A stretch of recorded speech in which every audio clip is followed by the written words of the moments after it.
अतिशय आनंद आहे।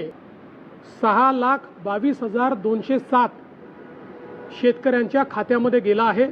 त्यांची खाती नील करायची आणि ही खाती नील झालेली आहेत की आपण अहिल्यादेवी होळकर, पुण्यश्लोक अहिल्यादेवी होळकर शेतकरी कर्जमाफी योजना जी घोषित केली होती, त्या योजनेच्या अंतर्गत आषाढीला आपण पहिली यादी घोषित केली होती। घोषित केलेली यादी ही आपण सर्व ग्रामपंचायतींना पाठवली आणि अगदी सिंपल अशा पद्धतीनं जे काही शेतकरी आहेत त्यांनी केवळ जाऊन आधार ऑथेंटिकेशन करायचं, कुठलाही अर्ज नाही किंवा कुठल्याही प्रकारचे इतर गोष्टींची आवश्यकता नाही। अशा पद्धतीनं ॲग्रीस्टॅक नंबर आणि आधार ऑथेंटिकेशन करून त्यांची खाती नील करायची, अशा प्रकारचं आपण काम हातामध्ये घेतलं होतं। आज जवळपास 5,029 कोटी रुपये हा पहिला हप्ता 6,22,207 शेतकऱ्यांच्या खात्यामध्ये गेला आहे आणि ही खाती नील झालेली आहेत। मध्यंतरी काही गैरसमज असे झाले होते की आमच्यावरचं कर्ज जास्ती दिसतंय आणि आमच्या नावावर अप्रूव्ड पैसे कमी आहेत।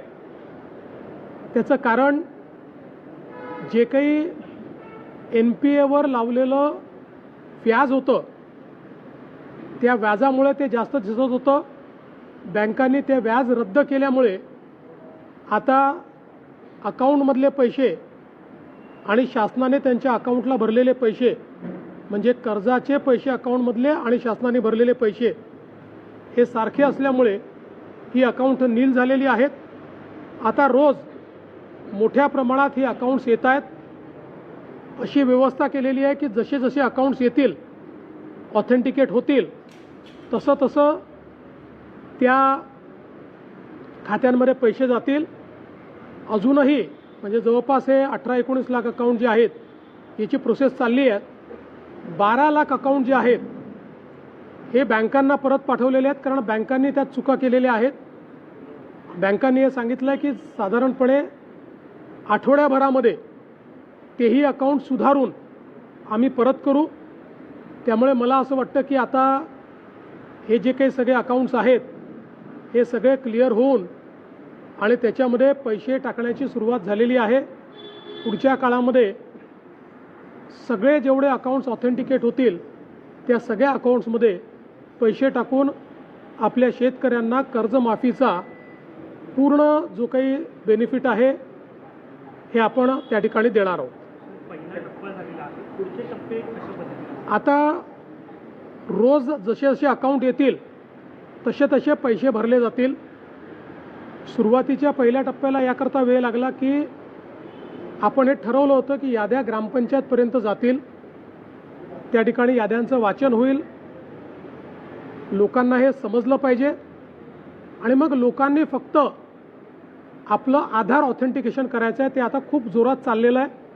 शेतकरी मोठ्या प्रमाणात ते करतात। ते झाल्याबरोबर आमच्याकडे जसं अकाउंट येतो तसं आम्ही पैसे भरणं सुरू करतो। बघा, 1 महिन्याभरात झाला पाहिजे, पण त्यात आपला जुना जो साधारणपणे अनुभव आहे त्याच्यामध्ये 80% काम एका महिन्यात होतं। 20% कामाला वेळ लागतो, कारण त्यात काही ना काही अडचणी, इतका लाखो शेतकऱ्यांचा जो रेकॉर्ड असतो, कुठे शेतकऱ्याची अडचण असते, कुठे बँकेची अडचण असते। काही ठिकाणी आता अशाही केसेस आहेत की वडिलांच्या नावाने कर्ज आहे, वडील गेले आहेत, मग ते म्युटेशन करून ते कर्ज त्या ठिकाणी आपल्याला रद्द करायचं आहे। अशा कागदपत्राच्या पूर्तता चालत असतात, पण 80% काम मात्र वेळेत होतं।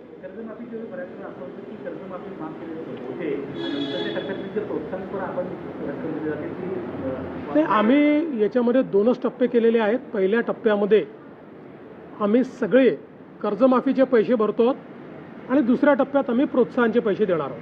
दुसरं कर्ज मिळण्यासाठी शेतकऱ्यांना अडचण येणार नाही असं म्हणायचं? बिलकुल अडचण येणार नाही। सगळ्या बँकांनी सांगितलं आहे, काही अशाही पद्धतीनं अफवा पसरवल्या जात आहेत की OTS झाला आहे त्यामुळे सिबिल तुम्हाला लागेल, असं कुठेही नाही. यात कुठलंही OTS नाही आहे. फक्त लावलेलं जास्तीचं व्याज हे रद्द केलेलं आहे. बाकी पूर्ण पैसे सरकार भरते. त्यामुळे कुठल्याही शेतकऱ्यावर सिबिलची अट लागणार नाही आहे. जे 12 लाख अकाउंट बँकेने परत पाठवले आहेत त्यामध्ये नेमक्या कुठल्या प्रकारच्या त्रुटी आहेत, म्हणजे पुढचे जे येणारे टेक्निकल त्रुटी आहेत. काही ठिकाणी अकाउंट दुबार आलेले आहेत, त्यामुळे ते 2 अकाउंट आहे की 1 अकाउंट आहे हे पाहावं लागणार आहे.